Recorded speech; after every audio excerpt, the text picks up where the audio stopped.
if certain things go the right way, then you're in a good spot to win it all. Speaking of teams needing some luck and being in a good spot, this team I don't think is necessarily in the best spot. I forgot to add this to our show sheet, Will, but Max Christie decided to stay in the NBA draft, which was it seems like that was a stunner, and kind of like what you alluded to, where it's iffy to speculate on what a kid's going to do before they ultimately decide to stay in the draft or come back. I mean, Josiah Jordan James would be one where I would actually be floored, because he did more stuff today, like with Sakai and I think it was Kumwa with the rings. I don't know if you saw that. They're designing the rings, the SEC title ring.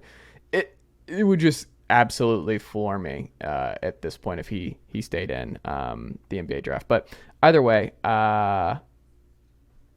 Christie is in the NBA draft and he does not come back, and it seems like that's a pretty devastating blow this late in the process for the Spartans, right? Like, I think they can't really, a lot of guys are out of the portal, and a lot of help that they might have been able to get if they had planned for him to stay in the NBA draft, that's kind of out the window, right? Yeah, I mean, I don't think it's a total disaster for them. I still think they'll be good in the sense, like, they'll make the tournament again. Mm-hmm.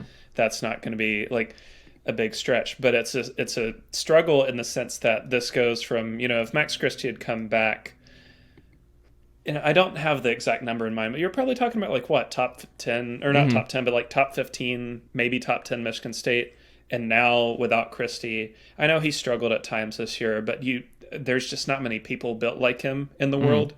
So you're kind of talking more about like borderline top 25 MSU.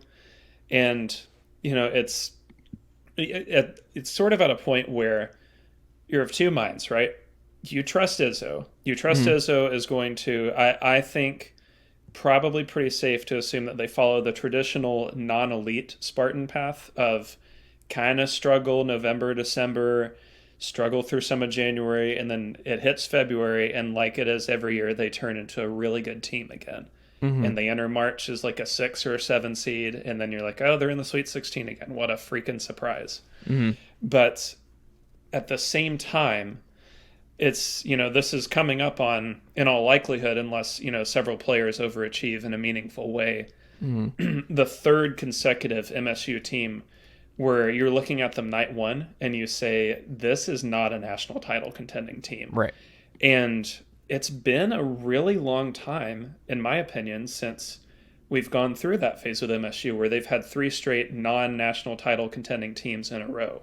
Mm-hmm. Like, you would have to go back to the late 2000s, I think, right before they made that title run in 2009, where they were, 06, 07, 08, none of those teams were terribly good. They were, 6 seed, 9 seed, 5 seed. None of them passed the Sweet 16.